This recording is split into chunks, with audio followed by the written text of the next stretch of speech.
C I think काफ़ी targeted थी मैं पहले दिन से, जो मुझे लगता है गेम खेलने का अपना 100% देने का मौका मुझे बिल्कुल नहीं मिला। बहुत कम रही हूँ इस घर में।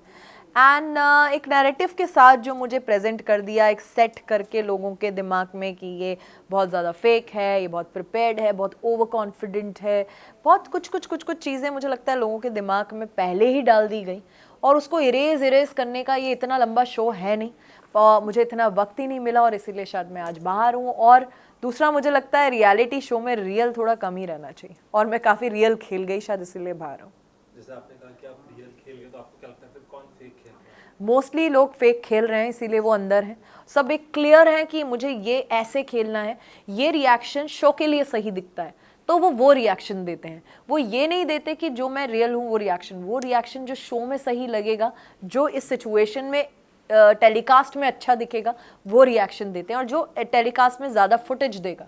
ये इतनी कैलकुलेशंस के साथ लोग वहाँ गेम खेल रहे हैं। सबने अपना अपना एक कैरेक्टर पकड़ा हुआ है, किसी ने एक वैम्प का, किसी ने एक कैसेनोवा का, किसी ने एक ज्ञानी का, एक सबने अपना कैरेक्टर प्ले कर रहे हैं और वो कर रहे हैं। शायद मैंने अपना कैरेक्टर नहीं पकड़ा, जो मैं थी वही रही, इसीलिए मैं बाहर हूँ। कई बार ऐसा होता है कि मैम कुछ चीज़ सडनली हो जाती है और वो आइकॉनिक डायलॉग बन जाता है, आइकॉनिक हुक स्टेप बन जाता है। जी अगर आज गूगल पे सर्च करके बिग बॉस ओटीटी पे किसने किस किया, तो आपका नाम आता है। जी क्या लगता है कि ये इतना बड़ा इशू बन जाएगा, आपको लगा था? जी, पता नहीं क्यों कंट्रोवर्सी से मेरा पीछा छूटता ही नहीं। जहाँ कंट्रोवर्सी होती है वहाँ आकांक्षा पूरी आ ही जाती है, या कंट्रोवर्सी मेरे पीछे पीछे आ जाती है। मुझे लगा था ये शो तो बिना कंट्रोवर्सी के मैं ख़त्म करूँगी, बट जाते जाते भी एक तो हो ही गई। और मुझे जब मैं अंदर थी सच में ऐसा नहीं लगा था कि ये इतना बड़ा मुद्दा है, क्योंकि वो एक टास्क था, 30 सेकंड का टास्क था। उसके बाद बहुत कुछ हो गया रात को, उसकी बहुत ज़्यादा बातें भी नहीं हुई, वो ख़त्म हो गया और मैंने अपना 100% दिया, मैं एक टास्क जीत गई। पर जब मैं बाहर आई तब मुझे पता चला ये किसका, और जब वीकेंड का वार हुआ, जब सर ने इतना कुछ बोला, तब मुझे पता चला क्या ये इतना बड़ा मुद्दा बन गया है। मैंने भी उसे एज एन आर्टिस्ट लिया, परफॉर्म किया, एज अ टास्क लिया, टास्क जीता अपनी टीम के लिए। मैं उसको उतना ही लेके चल रही थी, उसमें मैं बहुत पर्सनली नहीं इन्वॉल्व हो गई।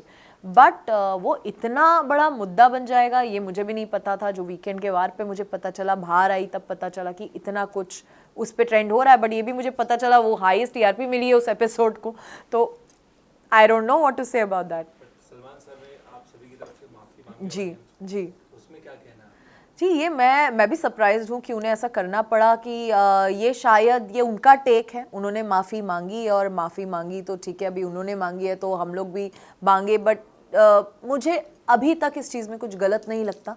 इसलिए जब सर ने भी मुझे बोला, मैंने सिर्फ यही बोला जो मैं बोलूँगी कि ये एक टास्क था, मैंने सिर्फ इसे एज अ टास्क लिया। एज एन आर्टिस्ट मैंने इसको एक सीन जैसा लिया, मैं को स्टार के साथ परफॉर्म करी, उसको उतना ही लिया बस। उससे ज़्यादा मेरे लिए एक कुछ मुद्दा नहीं रखता है, और उतना ही है मेरे लिए। और बाद में फिर ऐसा कहा गया कि you are not a good kisser, और कई ऐसे चीजें हाँ, कही गई, उस पे क्या कहना है? डेफिनेटली मैं कोई पर्सनल, मेरे वो बॉयफ्रेंड नहीं है या लवर नहीं है जिन्हें मैं किस कर रही हूँ। मुझे उसमें किस का परफॉर्मेंस नहीं देना, या मेरा डायरेक्टर नहीं है जिसने मुझे मेरी सीरीज पे बोला है कि आकांक्षा एक पैशनेट किस दिखनी चाहिए दोनों हीरो हीरोइन के बीच में। ऐसा कुछ नहीं है। एक टास्क था, 30 सेकंड का टास्क मुझे कंप्लीट करना था, तो मैं ज़्यादा अपने ना लिप्स को ना ज़्यादा इतना रेसिप्रोकेट नहीं कर रही थी, इतना इन्वॉल्व नहीं हो रही थी उस चीज़ में। वो कुछ ज़्यादा पर्सनल ले गए इस चीज़ को, कि वो ओवर ही घुसने लग गए, ओवर ही पैशनेटली किस करने लग गए, और मैंने उतना रिएक्शन बैक उन्हें दिया नहीं उस चीज़ में। मैंने उसे सिर्फ इतना रखा कि लिप्स टच भी हो जाएंगे 30 सेकंड तो मैं टास्क जीत जाऊंगी, मैंने उतना ही रखा। उसकी वजह से उनको लगा अरे यार तुमने तो प्रॉपर्ली किस किया ही नहीं, you are a bad kisser. तो आप मेरे घर पे आके थोड़ा ना मुझे मिल रहे हैं कि मैं आपको प्रॉपर्ली किस करूं। हम एक टास्क में टास्क जीत रहे हैं, उतना ही मैंने किया, और इसलिए मैं टास्क जीती। तो आपने अपने टास्क को 100% देना बिल्कुल जरूरी उस समय समझा। बिल्कुल।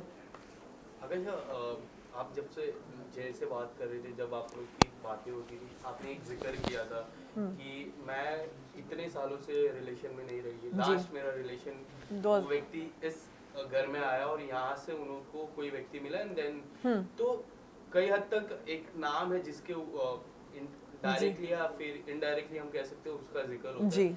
आप कुछ कहना चाहोगे उस बारे में? जी डेफिनेटली, क्योंकि वो बार बार मुझे देखते थे कि तुम बैक एंड पे क्यों रहती हो, थोड़ा सा कट जाती हो, थोड़ा सा 100% नहीं दे रही हो, अपना खुल के नहीं आ रही हो। क्योंकि मुझे लगता है एक रियलिटी शो में रिश्ते बनाना और इतने कम टाइम में किसी को जज करना, मैं उन्हें बाहर नहीं जानती हूँ। अंदर सब कहीं ना कहीं अपना गेम खेल रहे हैं, कैरेक्टर फॉलो कर रहे हैं, तो वहाँ मैं किसी को जज कर पाऊँ कि ये मेरे लिए एक रिश्ते में सही होगा कि नहीं, इसके साथ मैं अफेयर रखना चाहती हूँ, मैं ऐसी नहीं हूँ। मुझे वक्त लगता है।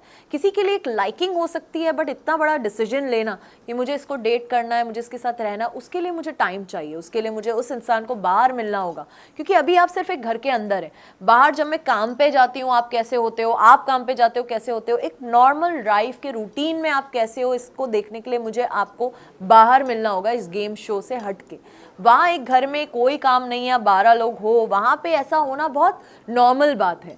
वहाँ आप मुझे उतना टाइम भी दे रहे हो, उतना अटेंशन भी दे रहे हैं, उतनी चीज़ें कर रहे हैं, बट नॉर्मली आप इंसान क्या हो ये जानने के लिए मैं उस घर में डिसीजन नहीं ले सकती। और मेरे साथ जो हुआ है, मेरे को टाइम लगता है, अब मैं बहुत केयरफुल हो गई हूँ, अब मैं अपने आप को टाइम देती हूँ, जो पहले टाइम मैंने लोगों को दिया है, तो वो टाइम अब मैं अपने आप को देती हूँ, अब बहुत प्यार करती हूँ, अपने काम को डेट कर रही हूँ और अपना 100% दे रही हूँ, और वही मैंने उनको बोला।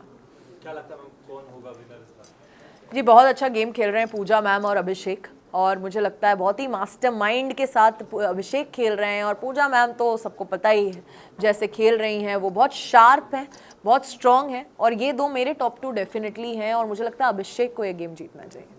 तो जो ऑडियंस थी जिनको आपका एज विनर देखना था वो ख्वाहिश अधूरी रह गई, उन्हें क्या कहना चाहेंगे? यार मैं बहुत बहुत सैड हूँ एंड सो सॉरी गाइस कि आपने मुझे इतना प्यार दिया, इतना सपोर्ट किया, बट मैं इतनी जल्दी बाहर आई, आपको डिसअपॉइंट किया, उसके लिए सॉरी। पर बहुत ही जल्दी आप मेरा बहुत सारा बहुत ही अच्छा काम देखेंगे, and thank you for always loving me. Thank you so much ma'am. Thank you. Visual थोड़ा सा आगे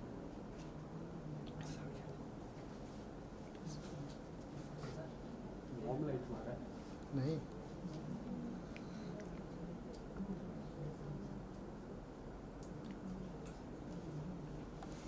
लाइट रखना, ठीक है? फोटो लेना सर, एक फ़ोटो लेना। मैं आपको बॉम्बे फैशन टाइम में देखा तो बहुत ज़्यादा खूबसूरत लग रही थी। Thank you so much.